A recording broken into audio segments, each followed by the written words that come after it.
இயேசுவில் பிரியமான சகோதர சகோதரிகளே, ஜூன் மாதம் 6ஆம் தேதி பொதுக்காலத்துடைய 14வது ஞாயிறு இறைவன் நம்மை அன்போடு அழைக்கின்றார். அவர் 72 பேரை 20 அனுப்புகிறார்.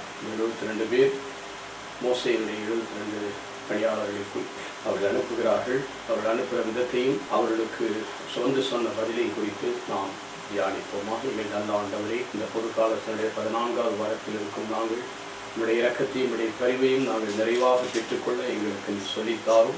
இதன் வழியாய் நாங்கள் ஆசிரியை பெற வழிநடத்தும். லூக்கான செய்தி 10வது அதிகாரம் 1-12 வசனங்கள், மீண்டும் 17-20. இதற்கு பின்பு ஆண்டவர் வேறு 72 பேரை நியமித்து அவர்களை தாம் போகவிருந்த எல்லா ஊர்களுக்கும் இடங்களுக்கும் தமக்கு முன்பாக 20 அனுப்பினார். அப்போது அவர் அவர்களை நோக்கி கூறியது, அறுவடையோ மிகுதி, வேலையாட்கள் குறையாகையால் தமது அறுவடைக்கு தேவையான வேலையாட்கள் அன்புடைய அறுவடையின் உரிமையாளரிடம் மன்றாடுங்கள். புறப்பட்டு போங்கள், ஓநாய்களுடைய ஆட்டுக்குட்டிகளை போல உங்களை நான் அனுப்புகிறேன். பணப்பையோ வேறு பையோ மிதியடியோ எதுவும் நீங்கள் எடுத்து செல்ல வேண்டாம். வழியில் எவருக்கும் வணக்கம் செலுத்த வேண்டாம். நீங்கள் எந்த வீட்டுக்கு போனாலும் முதலில் சமாதானம் என்று கூறுங்கள். அமைதியை விரும்புவோர் அங்கிருந்தால் நீங்கள் வாழ்க்கைக்குரிய அமைதி தங்கும், இல்லாவிட்டால் உங்களிடம் திரும்பிவிடும். அவரிடத்தில் உள்ளதை உண்டு குடித்து அந்த வீட்டிலே தங்கியிருங்கள். ஏனெனில் வேலையால் தன் கூலி உரிமையுடையவரை வீடு வீடாய் செல்ல வேண்டாம். நீங்கள் செல்லும் ஊரில் உங்களை ஏற்றுக்கொண்டால் உங்களுக்கு பரிமாறுவதை உண்ணுங்கள். அங்கு உடல்நலவற்றை குணமாக்குங்கள். இறையாட்சி நெருங்கி வந்துவிட்டன் பறைசாற்றுங்கள். நீங்கள் செல்லும் ஊரில் ஏற்றுக்கொள்ளாவிட்டால் வீதிகளில் சென்று எங்கள் காலில் ஊற்றில் உங்கள் ஊர்தூசி உதறிவிடு, 1000 இறையாட்சி நெருங்குவது என்று அறிந்து கொள்ளுங்கள் என்று சொல்லுங்கள். அந்நாளில் அவ்வூரில் பெரும் தண்டனை, சோதோம் நகரில் பெரும் தண்டனை மிக கடினமாக இருக்கும் என்று உங்களுக்கு நான் சொல்லுகிறேன். பின்னர் 72 பேரும் பெருமைகளுடன் திரும்பி வந்து, ஆண்டவரே, உமது பெயரை சொன்னால் பேய்கள் கூட அடிப்படைகின்றன என்றனர். வானத்தில் சாத்தான், மின்னல விளக்கன், பாம்பல், தேழு மிதிக்கும் வல்லமையும் பகைவர்கள் எல்லா தீமை அதிகாரத்தை கொடுத்ததில் உங்களுக்கு எதுவும் தீங்கு கிடைக்காது. ஆயினும் தீயாவிற்கு அடிப்படையிலிருந்து மகிழ வேண்டாம். மாறாக உங்கள் பெயர் விண்ணகத்தில் எழுதப்பட்டிருக்கிறதை குறித்து மகிழுங்கள் என்றார். உங்களுடைய பெயர் விண்ணகத்தில் எழுதப்பட்டிருக்கிறது என்பதை குறித்து மகிழுங்கள் சொன்னார்கள். நான் போன பேய்கள் கூட அந்த பேரை சொன்னால் நடுங்குகிறது என்று சாத்தான் மின்னலை போல விளக்கண்டேன். இதோ பகைவரின் எல்லா வல்லமையும் அதிகாரத்தை கொடுத்தார். பேய்களை ஓட்டவும் நற்செய்தி அறிவிக்க இறையாட்சி வந்துவிட்டது என்றறியும். ஆயினும் இதை குறித்து நீங்கள் மகிழ்ச்சியாக விண்ணகத்தில் உங்களுடைய பெயர் விண்ணகத்தில் உங்கள் பெயர் எழுதப்பட்டிருக்கிறது. உண்மையிலே ஒரு பெரிய ஆசீர்வாதம். இந்த விண்ணகத்திலே பெயர் எழுதப்பட்டிருக்கிறது என்று சொல்லும்போது நாம் உண்மையிலே கடவுளுடைய ஆசீர்வாதத்துக்குள்ளே நாம் அழைக்கப்படுகிறோம். இந்த தெய்வீக வல்லமை ஆற்றலும் இந்த நாட்களிலே அவருடைய பெயர் ஜீவ புஸ்தகத்தில் எழுதப்பட்டிருக்கிறது என்பதுதான் இங்கே பெரிய காரியமாக இருக்கிறது.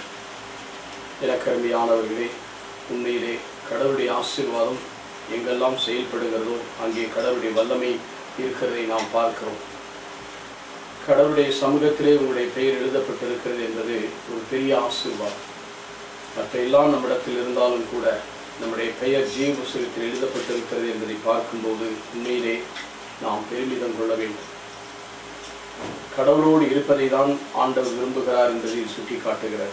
ஆகவே நாம் எனக்கருமையானவர்களே, இதை திருவழிபாடு புத்தகம் 20வது அதிகாரம் 12வது வசனத்திலே பெயர்கள் புத்தகம் திறக்கப்பட்டது.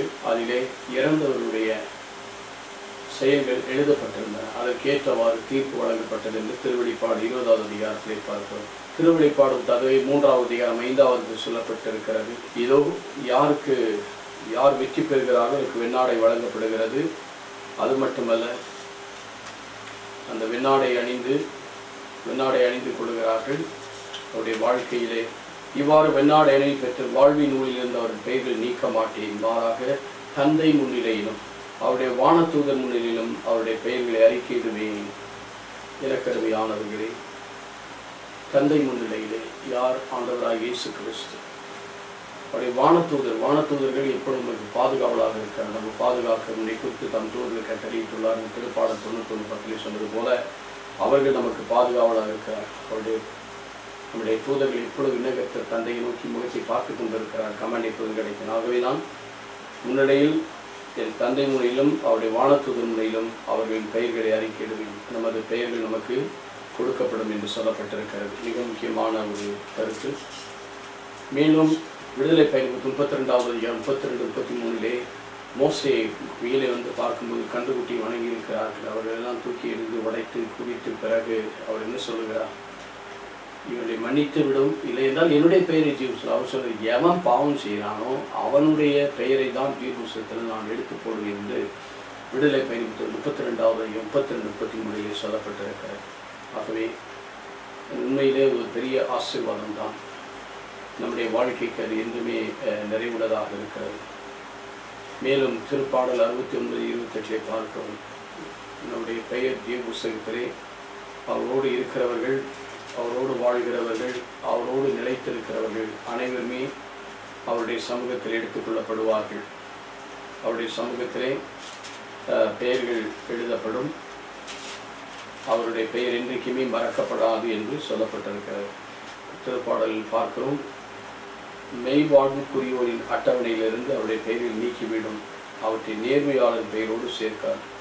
நேர்மையாளர் யார் இருக்கிறார்களோ அவருடைய பெயர்களெல்லாம் அங்கு சேர்க்கப்படுகிறது. ரொம்ப முக்கியமான ஒரு கருத்து. தானியேல் 12:1 பார்க்கிறோம், உன்னுடைய பெயர் வாழ்வுத்தருடைய பெயர்கள் ஜீவ புஸ்தகத்தில் எழுதப்படுகிறது. இப்படியாக திருவெளிப்பாடு 20:12 அதிகாரத்திலே இதுதான் பார்ப்போம். பெயர்கள், இறந்தோருடைய பெயர் பெரியோர் முதல் சிறியோர் வரை அவருடைய பெயர்கள் எல்லாம் அந்த புத்தகத்திலே எழுதப்பட்டிருக்கிறது. இன்றைக்கு நாமும் கூட ஆண்டவர் சமூகத்தினுடைய பெயர் இருப்பதை குறித்து அவர் எப்படி தம்முடைய நாமத்தில் அவர் மீட்டுக் கொண்டாரோ நாமும் அதே போல நம்முடைய பெயர்கள், இறந்தோருடைய பெயர்கள் அனைத்துமே 20வது அதிகாரம் 12வது வசனத்தில் இருக்கிறது. இறந்தோர் சிறியோர் பெரியோர் அனைவரும் அரியன்மனுக்கு கண்டேன்.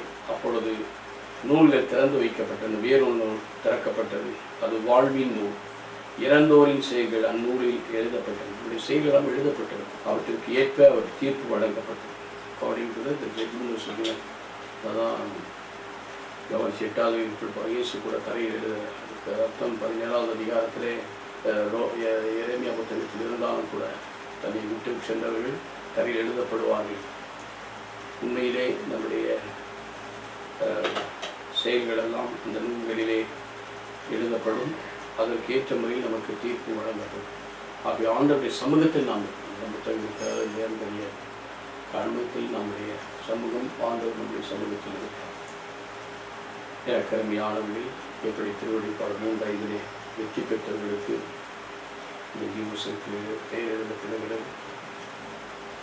அவர்கள் உண்மையிலேயே வாழ்க்கையில் ஆண்டவருடைய தெய்வீக அன்பையும் இரக்கத்தையும் பெறுகிறவர்கள். அவர்கள் ஆண்டவருடைய வழிநடத்தலை பெற்றுக்கொள்ள நாம் இந்த நாளில் ஒப்புக் கொடுப்போமா? எங்கள் நல்ல ஆண்டவரை, உடைய பெயர் எழுதப்பட வேண்டும் சொல்லியிருக்கிறேன். நான் உங்கள் புத்தகத்தில் எழுதப்பட என் கிருபை செய்யும்.